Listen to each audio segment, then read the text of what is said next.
After coming back from the injury, how are you feeling? Where's your level of just being happy to be back playing again? Yeah, I think I went through all the emotions of coming back and being back at Worlds and got to experience that, and I think just making that team was a massive accomplishment in itself. And being honest, I'm not young anymore. I'm 38 years old, so I think anyone would guess that I'm closer to the end of my career than the beginning. But I think just being here, I'm just trying to, enjoy the game, enjoy my teammates, just play free and have fun. What do you make of the girls trying to make it so that ladies are able to have more longevity in their careers with this union? Yeah, I think it's great. I think, you see more and more players playing longer and longer, and I think it's all about taking care of your body, making sure that you don't burn out, but also keeping that fire and passion for the game alive. So I think another thing we're seeing is more females in sport in general, having babies and coming back, which I think is great to just show that that's something that, as female athletes, that's something that we can do. And I think just in general, finding that work-life balance for players. So I think it's, we're seeing the needle being moved in that direction, that players are playing longer and longer. We see it on the men's side too, so it's good to see. On this tour right now, how are you finding the momentum is by showcasing the game? How is the momentum getting the girls closer to where they can do this full-time for a living and not have to have a second job? Yeah, I think we're getting there, and that's the goal, right? Like, that's why we're doing everything that we're doing, and Jaina and Chelsea and everyone with the PW, that's why they're working as hard as they are to get to that point. And I think for me, I want to be a part of that, but I more so want it for future generations to have that opportunity. I think I've fought now for 15 years since I've been out of college to have a league that's legitimate, viable, sustainable, and so to be fighting with this group for that purpose is very powerful. My sister's a big fan, so that's why another reason why I want to reach out to you. She met you in Alberta at a rink somewhere, but I'm sure she'll appreciate me reaching out and trying to get you even while you're on the bike here, so thanks for taking the time. Yeah, you bet. All right, thanks so much. Yeah. Appreciate it. So just take us through your thoughts for tonight. Obviously, great crowd out there. Yeah, it was awesome to be back here. I've watched my brother play here against the Ice Dogs many times, so it was cool to actually be the one on the ice this time. But yeah, the crowd was insane, when they're announcing all the girls' organizations that were here. I looked at one of my teammates and was like, all of these girls' organizations are within an hour of this place. And so it was pretty loud, it was awesome, and very awesome to be here. And then obviously not to detract from the PWHPA stuff, but you were just at the NHL All-Star Game. Just tell us about that and what an experience that was for you. Yeah, it was great. Just for the visibility of the game, for the visibility of women playing hockey, it was huge, and it was a lot of fun. Obviously, the NHL is a global leader in hockey, and so to be able to be a part of that, showcase our skill, was pretty special.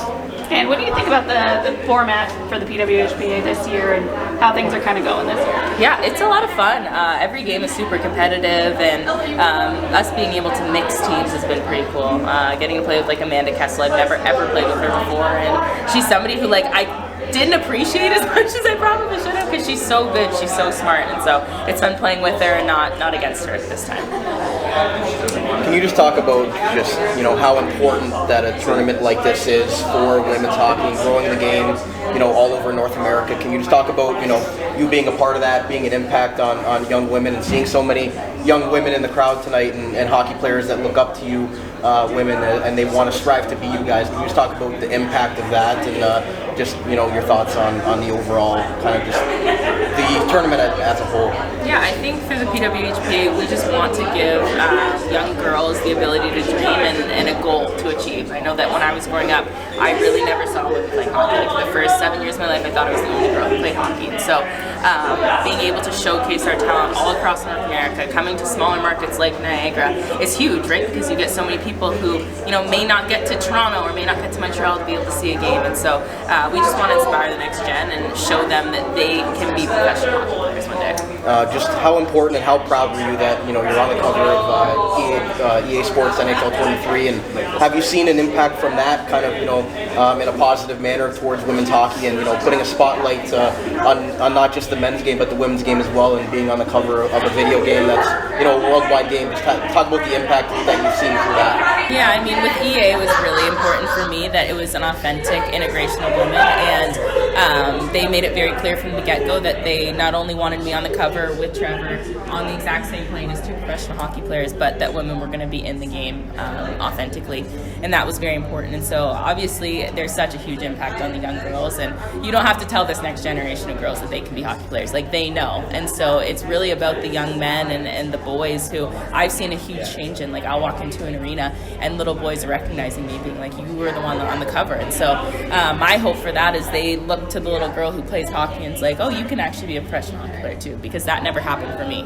I always got told that you need to get your education because one day you're going to have to get a real job. And so I hope these girls and everybody understands that these girls can actually be professional hockey players as a real job. And lastly for me, was there a little bit of bragging rights with the siblings, the fact that you were on the cover of the hockey game and showing them that you were on the cover before they were? Yeah, I think it's really funny because my little brother Isaac was actually in the game through like the OHL, that partnership a couple years ago. But honestly, like, they're so not impressed with me at all. Like, I told my little brother and he was like, oh, that's sick. Can I get a code? Like, can I get a free game? And I was like, okay, sure.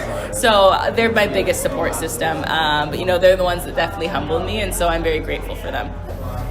How is the progress so far on the tour in terms of just the momentum that you guys are trying to build with, where you're trying to take the game and grow the game? I think that it's going in such a positive direction. We come to markets like this, and honestly, all of our recent games, like, the houses have been packed. Like, having over 4,000 fans here today, we had a packed house in Owen Sound, Collingwood, Pittsburgh before that, and so it's just been so positive, and the response has been great. And I think that we're gaining a ton of traction and visibility, which is so important for what we're doing. What is it about the girls' games? Because we noticed that you like to have a lot of fun. You keep things loose, so why is it that the girls' game just seems to be so much more fun? At least that's what I'm seeing from my side. Yeah. I don't know. I can only speak personally. Like, I am not a serious person at all. That's not how I function. And I mean, for me and my teammates, that's just how we are with each other. And so although we're here, we're focused, we're present, we're playing a game, we have a job to do. For us to be successful and be the best players we are, we have to keep each other light. Like, if somebody goes out and does something kind of ridiculous on the ice, we're going to make fun of them. And so that's just how we function. That's how we work. And I hope our energy is infectious and it makes everybody have fun. You mentioned on the Noxie and Cax podcast how 12 seconds left to go in the game. You're about to win a gold medal. You're just loose as a goose, but MPP had the most serious look on her face. Just talk about that. Yeah, It was a combination of Poulin and Jenner, actually, two very focused and serious girls. And I think the funny thing is, like, they've been a part of so many gold medal games. Pooh dating back to 2010, Jenner in 2014. So they know what it's like to win and to lose. And so for me, going out with 12 seconds left, we're up. I'm playing with some of the best players in the world, and we're about to win a gold medal. And that's what's on my mind. I'm like, we get this puck in, the gold medal's ours.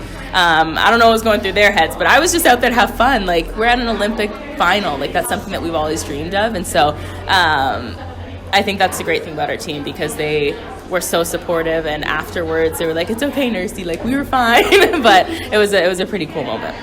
And you obviously want to see the game grow, but for you personally, is there any specific mission or goal in mind that you're like, that's where I want to get this game to, or that's going to be your mission statement? Like, is there anything specifically that inspires you to see, what's the biggest impact you want to have ultimately, whether it's outside or inside hockey? I think that ever since I was a young girl, like, I've been trying to prove people wrong, and it's something that, wasn't very conscious at first, but as I've gotten older and people have told me that I should be doing this or I should be doing that, or this is the way that I should act, it just doesn't sit well with me. And so I think for the next gen, like, I just don't want them to pigeonhole themselves and put themselves in a box. I want them to be open and free and be who they are. If they want to wear dresses and also play hockey, like, that's totally fine, right? I know that for myself growing up, it was like, you had to be, like, masculine to play hockey, and I think that everybody's version of masculine and feminine is very fluid. It's it's ever changing, and so for me, I just want to encourage the next gen to really understand that they can be whoever they want to be and still play hockey or not play hockey. And And then just one more thing. After the disappointment of Pyeongchang, the silver medal, how sweet was it to come back to China and get the gold? Yeah, the medal in Pyeongchang felt super heavy when they put it around our neck, and the gold medal in Beijing couldn't have felt lighter. It felt like a culmination of so many years of hard work and sacrifice, and it was pretty special to be there just with our team. Obviously, no family could come, but it was awesome to just be able to celebrate with each other and be like, we did it through that whole COVID year. It was hard for everybody, and so it was pretty special to get to celebrate with our team and then bring it back home with our families. It was absolutely amazing. Thanks for the time. Thanks, Sarah. Amazing. Appreciate Thank it. you. Thank you.